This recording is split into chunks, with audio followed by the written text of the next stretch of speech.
All right. Good morning. Welcome to Mahood Life. I'm Julie, and this is Reading Through the Bible in a Year. We're reading through the Chronological Bible this year, and we have stopped in the middle of Judges to read about Ruth. Okay? Again, Chronological Bible, it's putting things in order the way it happened in history. What's going on with that piece of hair? So we're in the middle of Judges, but we're pausing to read about Ruth today. So I think we're reading the whole. Well, we're going from Ruth 1 to Ruth 4:22. Grab your beverage this morning, whatever it is that gets you going. I have my mug of the hour today, which is this mug. I made this in college in ceramics class, and it says "Good morning." Get it? Oh, anyway, I have drank out of this, so I did make it well enough in college that I can use it to drink out of. But anyway, that is your mug of the hour this morning. So, this begins with a commentary entitled The Story of Ruth. So, let's get started. In the midst of all the wars, violence, and bloodshed of these times, life proceeds rather normally for many Israelites. Like all people, the Israelites are primarily concerned with family relations and the eking out of a daily living. In sharp contrast to the national breach of faith in God on the part of the Israelites, comes the account of personal faithfulness on the part of a woman toward her widowed mother-in-law. Of great interest is the fact that the woman is a Gentile, in fact, one of the hated Moabites. When her own husband dies, Ruth chooses to be with her mother-in-law, Naomi, and with the Israelites and their God. Her choice brings her the blessings of both a new husband and a son, through whom Ruth becomes the great-grandmother of David, who will be king of all Israel. This beautiful love story shows the law of Levirate marriage in a far better light than the similar story of Judah and Tamar centuries before, and foreshadows the grace with which one day extends to Jews and Gentiles alike through still another descendant of this godly Gentile woman named Ruth. So we begin with Ruth 1. In the days when the judges ruled, there was a famine in the land, and a man from Bethlehem in Judah, together with his wife and 2 sons, went to live for a while in the country of Moab. The man's name was Elimelech, his wife's name Naomi, and the names of his 2 sons were Mahlon and Chilion. They were Ephrathites from Bethlehem, Judah, and they went to Moab and lived there. Now, Elimelech, Naomi's husband, died, and she was left with her 2 sons. They married Moabite women, one named Orpah, and the other named Ruth. After they had lived there about 10 years, both Mahlon and Chilion also died, and Naomi was left without her 2 sons and her husband. When she heard in Moab that the Lord had come to the aid of his people by providing food for them, Naomi and her daughters-in-law prepared to return home from there. With her 2 daughters-in-law, she left the place where she had been living and set out on the road that would take them back to the land of Judah. Then Naomi said to her 2 daughters-in-law, "Go back, each of you, to your mother's home. May the Lord show kindness to you, as you have shown to your dead and to me. May the Lord grant that each of you will find rest in the home of another husband." Then she kissed them, and they wept aloud and said to her, "We will go back with you to your people." But Naomi said, "Return home, my daughters. Why would you come with me? Am I going to have any more sons who would become your husbands? Return home, my daughters. I am too old to have another husband, even if I thought there was still hope for me. Even if I had a husband tonight and then gave birth to sons, would you wait until they grew up? Would you remain unmarried for them?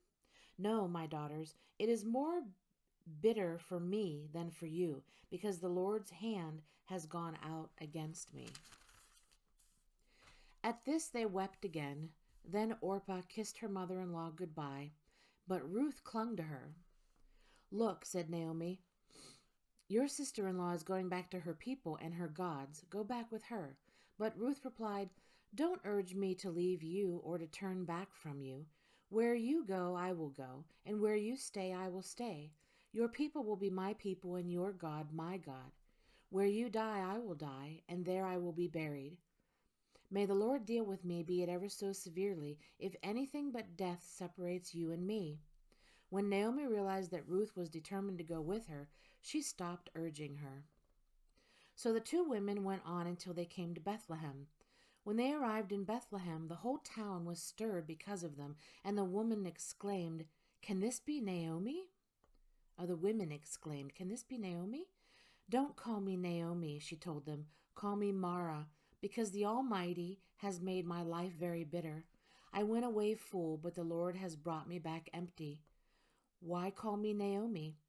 The Lord has afflicted me. The Almighty has brought misfortune upon me." So Naomi returned from Moab, accompanied by Ruth the Moabitess, her daughter-in-law, arriving in Bethlehem as the barley harvest was beginning. Now Naomi had a relative on her husband's side from the clan of Elimelech, a man of standing, whose name was Boaz. And Ruth the Moabitess said to Naomi, "Let me go to the fields and pick up the leftover grain behind anyone in whose eyes I find favor." Naomi said to her, "Go ahead, my daughter." So she went out and began to glean in the fields behind the harvesters. As it turned out, she found herself working in a field belonging to Boaz, who was from the clan of Elimelech. Just then Boaz arrived from Bethlehem and greeted the harvesters. "The Lord be with you." "The Lord bless you," they called back. Boaz asked the foreman of the harvesters, "Whose young woman is that?" The foreman replied, "She is a Moabitess who came back from Moab with Naomi," she said. "Please let me glean and gather among the sheaves behind the harvesters." She went into the field and has worked steadily from morning till now, except for a short rest in the shelter. So Boaz said to Ruth, "My daughter, listen to me. Don't go and glean in another field, and don't go away from here. Stay here with my servant girls. Watch the field where the men are harvesting and follow along after the girls. I have told the men not to touch you. And whenever you are thirsty, go and get a drink from the water jars the men have filled." At this she bowed down with her face to the ground. She exclaimed, "Why have I found such favor in your eyes that you notice me, a foreigner?" Boaz replied, "I've been told all about what you have done for your mother-in-law since the death of your husband, how you left your father and mother and your homeland and came to live with a people you did not know before. May the Lord repay you for what you have done. May you be richly rewarded by the Lord, the God of Israel, under whose wings you have come to take refuge. May I continue to find favor in your eyes, my Lord," she said. "You have given me comfort and have spoken kindly to your servant, though I do not have the standing of one of your servant girls." At mealtime, Boaz said to her, "Come over here, have some bread and dip it in the wine vinegar." When she sat down with the harvesters, he offered her some roasted grain. She ate all she wanted and had some left over. As she got up to glean, Boaz gave orders to his men. "Even if she gathers among the sheaves, don't embarrass her. Rather, pull out some stalks for her from the bundles and leave them for her to pick up, and don't rebuke her." So Ruth gleaned in the field until evening. Then she threshed the barley she had gathered, and it amounted to about an ephah. She carried it back to town, and her mother-in-law saw how much she had gathered. Ruth also brought out and gave her what she had left over after she had eaten enough. Her mother-in-law asked her, "Where did you glean today? Where did you work? Blessed be the man who took notice of you." Then Ruth told her mother-in-law about the one whose place she had been working. "The name of the man I worked with today is Boaz," she said. "The Lord bless him." Naomi said to her daughter-in-law, He has not stopped showing his kindness to the living and the dead. She added, That man is our close relative. He is one of our kinsmen redeemers. Then Ruth the Moabitess said, He even said to me, Stay with my workers until they finish harvesting all my grain. Naomi said to Ruth, her daughter-in-law, It will be good for you, my daughter, to go with his girls, because in someone else's field you might be harmed. So Ruth stayed close to the servant girls of Boaz to glean until the barley and wheat harvests were finished, and she lived with her mother-in-law. One day, Naomi, her mother-in-law, said to her, My daughter, should I not try to find a home for you where you will be well provided for? Is not Boaz, with whom servant girls you have been, a kinsman of ours? Tonight he will be winnowing barley on the threshing floor. Wash and perfume yourself and put on your best clothes. Then go down to the threshing floor, but don't let him know you are there until he has finished eating and drinking. When he lies down, note the place where he is lying, then go and uncover his feet and lie down. He will tell you what to do. I will do whatever you say, Ruth answered. So she went down to the threshing floor and did everything her mother-in-law told her to do. When Boaz had finished eating and drinking and was in good spirits, he went over to lie down at the far end of the grain pile. Ruth approached quietly, uncovered his feet, and lay down. In the middle of the night, something startled the man, and he turned and discovered a woman lying at his feet. Who are you? He asked. I am your servant Ruth, she said. Spread the corner of your garment over me, since you are a kinsman redeemer. The Lord bless you, my daughter, he replied. This kindness is greater than that which you showed earlier. You have not run after the younger men, whether rich or poor, and now, my daughter, don't be afraid. I will do for you all you ask. All my fellow townsmen know that you are a woman of noble character.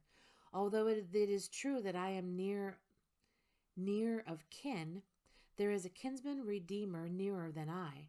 Stay here for the night, and in the morning, if he wants to redeem, good, let him redeem. But if he is not willing, as surely as the Lord lives, I will do it. Lie here until morning. So she lay at his feet until morning, but got up before anyone could be recognized. And he said, Don't let it be known that a woman came to the threshing floor. He also said, Bring me the shawl you are wearing and hold it out. When she did so, he poured into it 6 measures of barley and put it on her. Then he went back to town. When Ruth came to her mother-in-law, Naomi asked, How did it go, my daughter? Then she told her everything Boaz had done for her and added, He gave me these 6 measures of barley, saying, Don't go back to your mother-in-law empty-handed. Then Naomi said, Wait, my daughter, until you find out what happens. For the man will not rest until the matter is settled today. Meanwhile, Boaz went up to the town gate and sat there. When the kinsman redeemer he had mentioned came along, Boaz said, Come over here, my friend, and sit down. So he went over and sat down. Boaz took 10 of the elders of the town and said, Sit here, and they did so. Then he said to the kinsman redeemer, Naomi, who has come back from Moab, is selling the piece of land that belonged to our brother Elimelech. I thought I should bring the matter to your attention and suggest that you buy it in the presence of these seated here and in the presence of the elders of my people.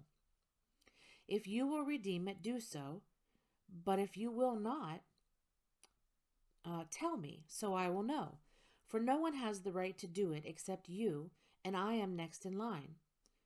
I will redeem it, he said. Then Boaz said, On the day you buy the land from Naomi and from Ruth the Moabitess, you acquire the dead man's widow in order to maintain the name of the deed with his property. At this, the kinsman redeemer said, Then I cannot redeem it because I might endanger my own estate. You redeem it yourself. I cannot do it. Now, in earlier times in Israel, for the redemption and transfer of property to become final, one party took off his sandal and gave it to the other. This was the method of legalizing transactions in Israel. So the kinsman redeemer said to Boaz, Buy it yourself, and he removed his sandal. Then Boaz announced to the elders and all the people, "Today you are witnesses that I have bought from Naomi all the property of Elimelech, Chilion, and Mahlon. I have also acquired Ruth the Moabitess, Mahlon's widow, as my wife, in order to maintain the name of the dead with his property, so that his name will not disappear from among his family or from the town records. Today you are witnesses." Then the elders and all those at the gate said, "We are witnesses. May the Lord make the woman who is coming into your home like Rachel and Leah, who together build up the house of Israel. May you have standing in Ephrathah and be famous in Bethlehem. Through the offspring the Lord gives you by this young woman, may your family be like that of Perez, whom Tamar bore to Judah." So Boaz took Ruth, and she became his wife. Then he went to her, and the Lord enabled her to conceive, and she gave birth to a son. The woman said to Naomi, "Praise be to the Lord, who this day has not left you without a kinsman redeemer. May he become famous throughout Israel. He will renew your life and sustain you in your old age. For your daughter-in-law, who loves you and who is better to you than 7 sons, has given him birth." Then Naomi took the child, laid him in her lap, and cared for him. The women living there said, "Naomi has a son," and they named him Obed. He was the father of Jesse, the father of David. This then is the family line of Perez.